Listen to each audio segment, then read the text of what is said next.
성부와 성자와 성령의 이름으로 아멘. 오늘은 하느님의 영적 새 가정이라는 설교 제목으로 함께 은혜를 나누고자 합니다. 아멘. 기쁜 마음으로 웃으면서 좀 들어주시면 고맙겠습니다. 아멘. 저 얼굴을 쳐다보시고요. 저 눈을 쳐다보시고. 지난주 우리는 부산교구 설립 50주년 연합미사에 다녀왔습니다. 같은 색깔의 옷을 입고 스카프를 하고 우리 전통 악기의 한국적 음악으로 교구 합동 성가지를 고도시 경주에서 즐기고 왔습니다.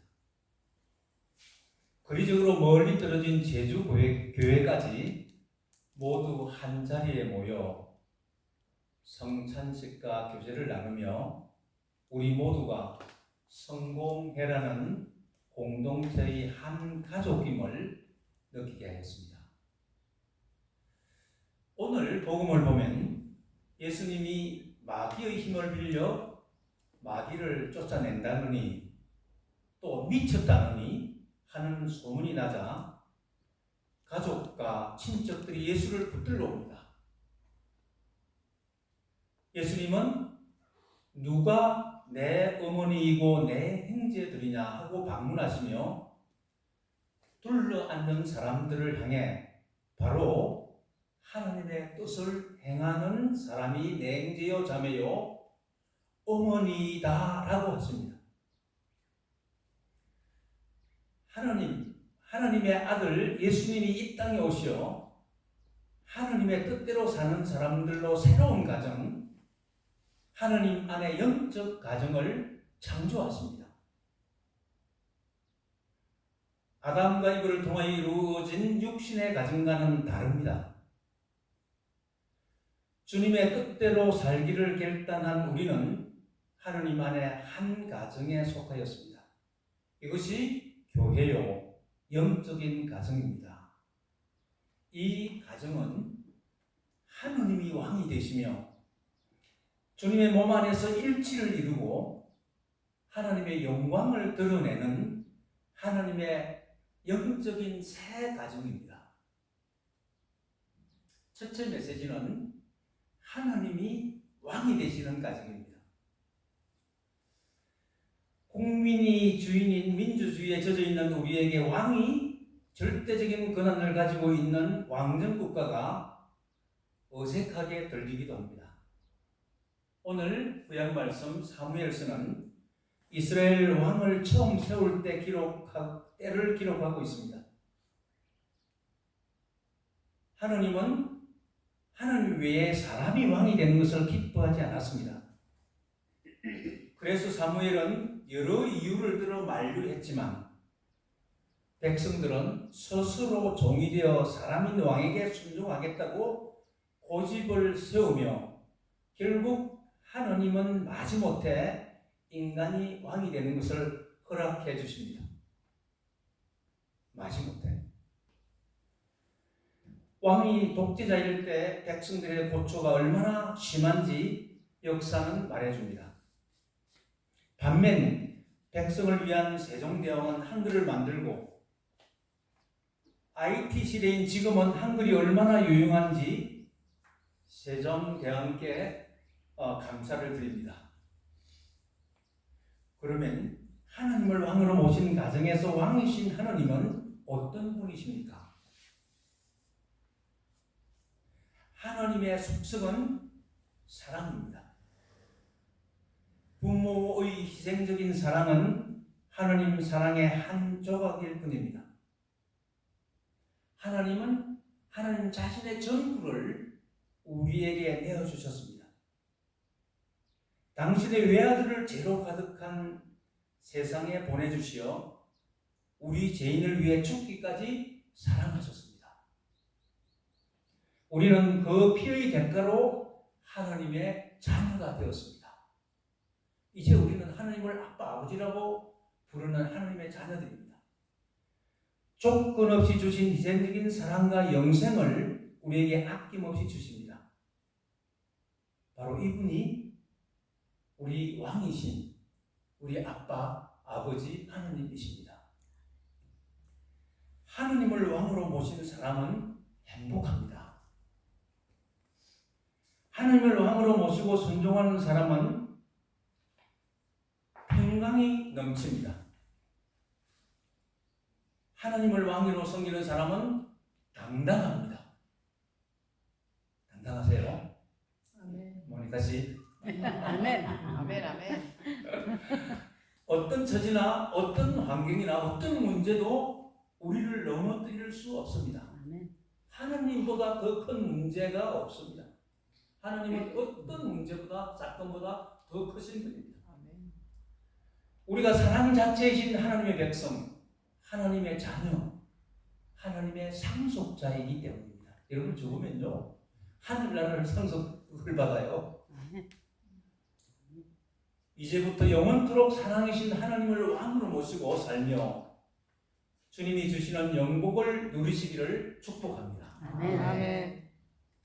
두 번째 메시지는 하나님 안에서 하나된 가정입니다. 하나된 가정. 예수님은 사탄의 나라가 네 군으로 갈라진다면 그 나라는 지탱하지 못하고 망하며 한 가정이 갈라져 싸우면 그 가정도 버티어 나갈 수 없다고 말씀하십니다. 싸움의 근본적인 뿌리는 뭡니까? 자기 중심성입니다. 이기심입니다. 에고입니다. 자기가 하나님이 되어 지배하는 나라가 사탄의 나라입니다. 사탄은 거짓말로 속이고 상대방을 업신여기게 만들며 상대방을 이용하고 빼앗아 자신의 탐욕을 채우게 합니다. 여러분, 탐욕으로 이루어진 만족은 신기루 같습니다. 바닷물을 마시는 갈증에 허덕이게 합니다. 마셔도 또 갈증이 납니다. 사탄은 우리가 탐욕에 빠져 죄를 지어 결국 죽음에 이르게 하는 것이 사탄의 목표입니다. 예수님이 선포하고 세우신 하나님 나라는 하나님 중심의 나라이며 타자 중심의 나라입니다. 이기적인 중심에서 타자 중심으로 이동한 나라입니다. 자신이 손해보는 같은데 이익이 되며 상대를 높이는데 내가 높아지며 상대에게 해주는 일이 결국 나의 일이 되게 하십니다. 나누면 나눌수록 줄어들지 않고 더 풍성해지는 세상이 알 수 없는 나라가 하나님 나라입니다. 사랑의 하나님이 통치하시는 나라에서는 이기심을 가질 욕심에 따라 살 필요가 없습니다. 이 하나님의 나라는 성령을 통하여 이 세상 가운데 우리 안에 이미 와 있습니다. 현재 이 사회는 갈등과 분열이 너무 팽배해 있습니다. 서로 반목하고 팽다르기에 바쁩니다. 성경을 보면 아브라함이 제단에 이삭을 묻고 칼로 찌르려는 순간에 하나님의 음성이 들려옵니다. 그래서 아브라함이 그 나무숲에 모인 사슴을 대신 바치지만 그래서 하나님을 온전히 믿는 믿음에는 성공했지만 믿음의 사람이라는 것을 인정받았지만 여러분 오랫동안 그 이후부터 이삭은 아브라함과 함께 살지 못합니다. 이삭은요 누구를 찾아가는지 아닙니까? 그때 비로소 그 물 하나, 빵 한 덩어리 가지고 세상에 쫓긴 자기 이복 형 이스마엘을 찾아갑니다. 그 땅으로 갑니다. 그리고 이스마엘과 이삭이 처음으로 하는 일이 아브라함의 제사 때 같이 제사 죽을 때 장례를 같이 지냅니다. 아무리 사랑으로 믿음으로 했지만 그 이삭에게는 엄청난 충격이었을 것입니다.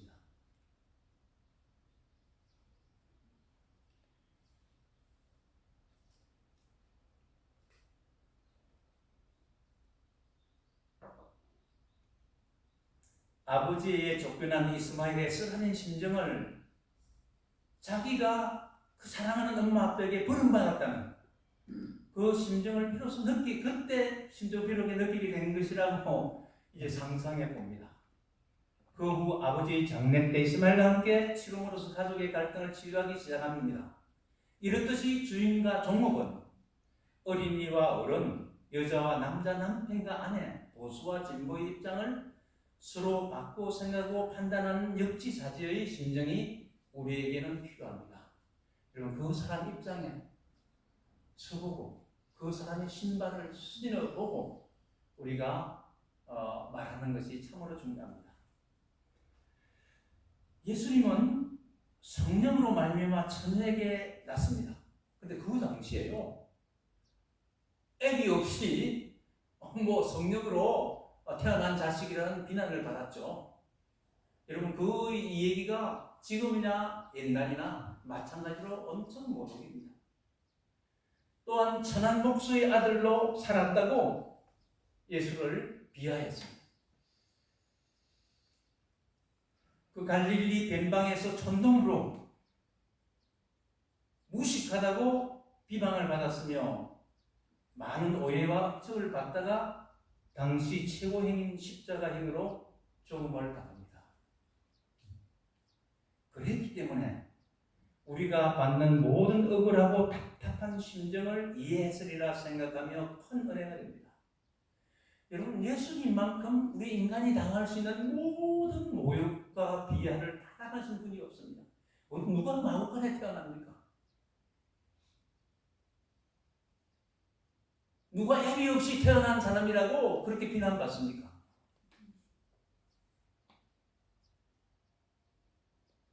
사람이 되어 오신 하나님, 그 예수님은 우리의 슬픈 눈물을 닦아주시고 어떤 처지에 있는 사람과도 하나가 될 수가 있는 경험을 이미 하셨습니다. 그래서 그분이 우리의 구세주가 될 수 있는 겁니다. 구세주가 되셨습니다. 그러므로 하나님 안에서의 일치는 자신을 내려놓고 하나님의 관점, 사랑의 눈으로 바라보며 서로의 입장을 살필 때 이루어집니다. 예수님이 우리 보고 너희는 사도 바울을 통해서 그리스도의 마음을 품고 살아라, 그리스도의 마음을 품으라고 말합니다. 그리스도의 마음으로 하나님의 관점으로 역지사지의 태도로 상대방의 입장이 되어 행할 때 비로소 일치를 맛보게 됩니다. 일치를 이루게 됩니다. 하나님 안에 일치된 가정 공동체를 누리시기를 다시 한번 축복합니다. 끝으로 하나님이 영광 받으시는 가정. 오늘 복음에서 주목해야 할 대목은 다른 죄는 다 용서받을 수 있으나 성령을 모독하는 죄는 용서받지 못한다고 하십니다. 우리가 말과 행실을 통해서 지은 어떤 죄든지 예수님의 십자가의 공로로 대속으로 다 용서받을 수 있으나 성령을 모독한 죄는 용서받을 수 없다고 합니다. 영원히. 성령을 모독한다는 것은 성령님을 무시하는 말이며 성령님이 하시는 일을 거부한다는 뜻입니다. 어찌나 예수님이 단호하게 말씀하시는지 두려움이 느껴질 정도입니다. 우리 기라 선교사로부터 선교 현장의 이야기를 들었습니다. 열악한 환경에 사는 사람들이 예수님의 이야기에 귀 기울이고 진심으로 기도하며 치유받아 환히 밝아진 그들의 표정을 보고는 이것은 하나님께서 하신 일이다라고 말할 수밖에 없습니다.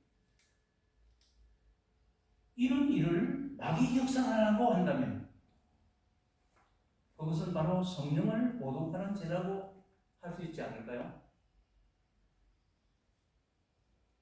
즉 분명한 하나님의 역사를 마귀가 했다고 한다면 용서를 받을 여지가 없다는 말씀인 것 같습니다. 헤롯 왕이 연설을 잘하여 칭찬을 받자 마치 자신이 하나님이 된 듯이 교만해졌습니다. 주님은 자만에 빠져있는 헤롯의 모습을 거두시어 벌레에게 내어줍니다. 자만과 교만은 하나님을 거부하는 태도입니다. 무슨 일에나 예수 그리스도를 인정하고 그에게 영광을 돌리는 겸손한 태도로 살아야 합니다. 우리도 주님께 영광을 돌리며 하나님을 왕으로 모시고 순종하며 서로 일치된 삶을 통해 주님께 영광 돌리시기를 힘써야겠습니다.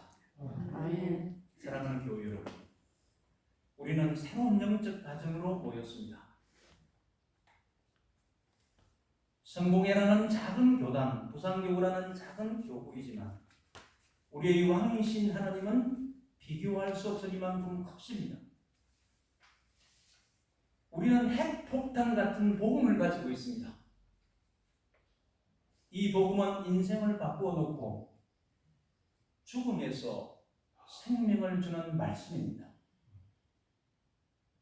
하나님 안에 한 가족으로 뭉쳐서 더욱 하나님과 이웃을 사랑함으로 주님께 영광을 돌려드리는 복된 인생이 되시기를 축복합니다.